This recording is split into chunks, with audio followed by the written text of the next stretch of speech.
ಈ ಸಿಡಬ್ಲ್ಯೂಎಂಎ ಬಗ್ಗೆ ಸಾಕಷ್ಟು ಆಕ್ರೋಶಗಳು ವ್ಯಕ್ತವಾಗ್ತಾ ಇದೆ. ಇದು ಅನ್ಯಾಯ ಮಂಡಳಿ ಆಗಿದೆ ಅಂದಿದ್ದಾರೆ.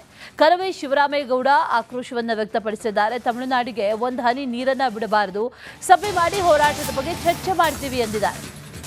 ವಾಟಾಳ್ ನಾಗರಾಜ್ ಅವರ ನೇತೃತ್ವದಲ್ಲಿ ಪ್ರತಿಭಟನೆ ನಡೆಸಲಾಗುತ್ತೆ. ಎಲ್ಲಾ ಕನ್ನಡ ಸಂಘಟನೆಗಳು ಸೇರಿ ನಿರ್ಧಾರವನ್ನ ಮಾಡ್ತೀವಿ ಅಂತ ಹೇಳಿದ್ದಾರೆ. ರಿಪಬ್ಲಿಕ್ ಕನ್ನಡದ ಜೊತೆ ಕರವೇ ಶಿವರಾಮೇಗೌಡರು ಮಾತಾಡಿದ್ದಾರೆ. ಆ ಸಂದರ್ಭದಲ್ಲಿ ಆಕ್ರೋಶವನ್ನ ಕೂಡ ವ್ಯಕ್ತಪಡಿಸಿದ್ದಾರೆ.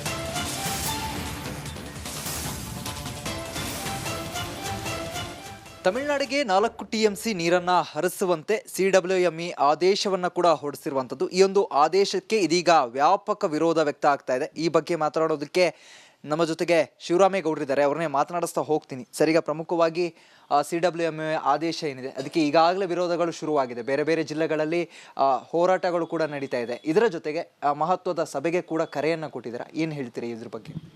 ಬಹುಶಃ ಕಾವೇರಿ ನೀರು ಹಂಚಿಕೆಯ ನ್ಯಾಯಮಂಡಳಿ ಜಯಲಲಿತಾ ಕಾಲದಿಂದನೂ ನಮಗೊಂದು ಸಮಗ್ರವಾದ ನ್ಯಾಯವನ್ನು ಕೊಡೋ ನಿಟ್ಟಲ್ಲಿ ಕೆಲಸ ಮಾಡಿಲ್ಲ. ಇದು ನ್ಯಾಯಮಂಡಳಿ ಅಂತ ಹೆಸರಿಡೋಕ್ಕಿಂತ ಇದೊಂದು ಅನ್ಯಾಯ ಮಂಡಳಿ ಅಂತಿಟ್ಟರೆ ಅದಕ್ಕೆ ಸೂಕ್ತ ಅನಿಸುತ್ತೆ. ಯಾಕಂದರೆ ಈ ನೆಲದ ಜನರ ಭಾವನೆಗೆ ಒತ್ತು ಕೊಡುವಂಥ ಕೆಲಸದಲ್ಲೇ ನ್ಯಾಯಮಂಡಳಿ ಯಾವುದೇ ಒಂದು ಪರಿಶೀಲನೆ ಆಗಿರ್ಬೋದು, ಇಲ್ಲ ವಾಸ್ತವ ಸ್ಥಿತಿನ ಅರ್ಥ ಇರ್ಬೋದು, ಯಾವುದೂ ಏನು ನೋಡ್ದಲ್ಲೇ ಏಕಾಏಕಿ ತೀರ್ಮಾನ ಕೊಡ್ತಕ್ಕಂಥದ್ದು ವಿಪರ್ಯಾಸ. ಗಾದೆ ಮಾತಲ್ಲಿ ಹೇಳಬೇಕಾದ್ರೆ ಅದು ನಮಗೆ ಹೊಟ್ಟೆಗೆ ಇಟ್ಟಿಲ್ಲ, ಅವ್ರ ಜುಟ್ಟಿಗೆ ಮಲ್ಗೆ ಮುಡಿಸುವಂಥ ಕೆಲಸ ಈ ಒಂದು ತೀರ್ಪಿಂದ ಕಂಡು ಬಂದಿದೆ. ಇದು ನಾವು ಖಂಡಿಸ್ಲೇಬೇಕು. ಯಾಕೆ ನಮ್ಮಲ್ಲಿರೋ ಒಂದು 10 TMC ನೀರಲ್ಲಿ ನಾವು ಅಲ್ಲಿ ಬಳಕೆಗೆ ಬರ್ತಕ್ಕಂಥದ್ದು ಒಂದು 10 TMC ಇರ್ಬೋದು ಅಂದ್ಕೊಳ್ಳಿ. ಕುಡಿಯೋ ನೀರಿಗೆ ನಮಗೆ 3-3.5 TMC ನೀರು ಬೇಕಾಗತ್ತೆ. ಇನ್ನು ರೈತರಿಗೆ ಎಷ್ಟು ಬೇಕಾಗತ್ತೆ? ಹಿಂಗಿದ್ದಾಗ ನಾವು ತಮಿಳ್ನಾಡಿಗೆ ಬಿಡೋದ್ರ ಮುಖಾಂತರ ಎಲ್ಲ ಒಂದು ರೀತಿ ಕರ್ನಾಟಕಕ್ಕೆ ಅನ್ಯಾಯ ಮಾಡೋದು, ಒಂದು ಭಾರತದ ಒಕ್ಕೂಟದ ವ್ಯವಸ್ಥೆಯಲ್ಲಿ ಕರ್ನಾಟಕ ಇದೆಯೋ ಇಲ್ವೋ ಅಂತಕ್ಕಂಥ ಭಾವನೆ ನಮ್ಮನ್ನು ಕಾಡುತ್ತೆ. ಇದಕ್ಕೆ ಹೋರಾಟದ ತೀವ್ರತೆ ಖಂಡಿತ ನಾವು ಮಾಡಲೇಬೇಕಾಗತ್ತೆ. ಇದು ಒಕ್ಕೂಟದ ವ್ಯವಸ್ಥೆಗೆ ಧಕ್ಕೆ ತರುವಂಥ ಕೆಲಸ ಇತ್ತ ತೀರ್ಪುಗಳು. ಇದನ್ನು ಪರಿಶೀಲಿಸಬೇಕು.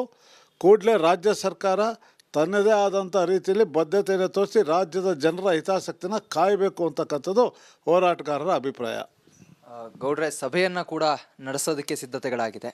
ಸಭೆಯಲ್ಲಿ ಯಾವೆಲ್ಲ ತೀರ್ಮಾನಗಳು ಆಗಬಹುದು ಮತ್ತು ನಿಮ್ಮ ಒಂದಿಷ್ಟು ಧ್ವನಿ ಏನು ಆ ಸಭೆಯಲ್ಲಿ ಅಂತ?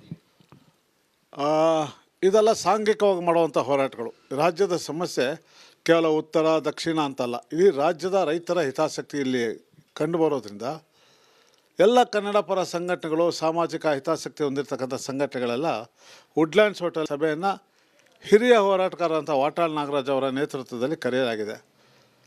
ಉದ್ದೇಶ ಇಷ್ಟೇ, ಈ ಹೋರಾಟದ ಒಂದು ತಾರ್ಕಿಕ ಹಂತಕ್ಕೆ ತೊಗೊಂಡೋಗ್ಬೇಕು, ದೇಶದ ಗಮನವನ್ನು ಸೆಳೀಬೇಕು, ನಮಗಾಗಿರೋ ಅನ್ಯಾಯವನ್ನು ಅವ್ರು ಒಪ್ಕೊಳ್ಳೋ ರೀತಿ ಮಾಡಬೇಕು, ನಮಗೆ ಸಮಗ್ರವಾದ ನ್ಯಾಯವನ್ನು ಒದಗಿಸ್ಬೇಕು. ರಾಜ್ಯ ಸರ್ಕಾರ ಈ ರಾಜ್ಯದ ಜನರಲ್ಲಿ ಏನು ಮಾತು ಕೊಟ್ಟು ಬಂದಿದ್ದಾರೆ ಅದನ್ನು ಉಳಿಸ್ಕೊಳ್ಳುವಂಥ ಕೆಲಸ ಮಾಡಬೇಕು. ಯಾವುದೇ ಕಾರಣಕ್ಕೂ ಒಂದು ಹನಿ ನೀರನ್ನು ಅವ್ರಿಗೆ ಬಿಡಬಾರ್ದು. ಇದಿಷ್ಟು ಶಿವರಾಮೇಗೌಡರ ಮಾತಾಗಿರುವಂಥದ್ದು. ಪ್ರಮುಖವಾಗಿ ಸಭೆ ನಡೆಯುತ್ತೆ. ಸಭೆಯಲ್ಲಿ ಒಂದಿಷ್ಟು ವಿಚಾರಗಳು ಕೂಡ ಚರ್ಚೆ ಆಗಲಿಕ್ಕಿದೆ. ರಾಜ್ಯ ಸರ್ಕಾರಕ್ಕೆ ಮತ್ತು ಕೇಂದ್ರದ ಗಮನವನ್ನು ಕೂಡ ಸೆಳೆಯುವಷ್ಟರ ಮಟ್ಟಿಗೆ ಈ ಒಂದು ಸಭೆಯನ್ನು ನಡೆಸ್ತಾರೆ. ಅದರ ಬಳಿಕ ಯಾವೆಲ್ಲ ನಿರ್ಧಾರಗಳನ್ನು ತೆಗೆದುಕೊಳ್ಳಾಗುತ್ತೆ, ಒಂದಿಷ್ಟು ಚಿಂತನೆಗಳು ಮತ್ತು ಅದನ್ನು ಯಾವ ರೀತಿಯಾಗಿ ಎಕ್ಸಿಕ್ಯೂಟ್ ಮಾಡಬೇಕು ಅನ್ನೋದ್ರ ಬಗ್ಗೆ ಕೂಡ ಚರ್ಚೆಯನ್ನು ಮಾಡಲಿಕ್ಕೆ ಸಿದ್ಧತೆಗಳನ್ನು ನಡೆಸ್ಕೊಂಡಿರುವಂಥದ್ದು. ಕ್ಯಾಮ್ರಾ ಪರ್ಸನ್ ಮಂಜುನಾಥ್ ಜೊತೆಗೆ ಚರಣ್, ರಿಪಬ್ಲಿಕ್ ಕನ್ನಡ, ಬೆಂಗಳೂರು.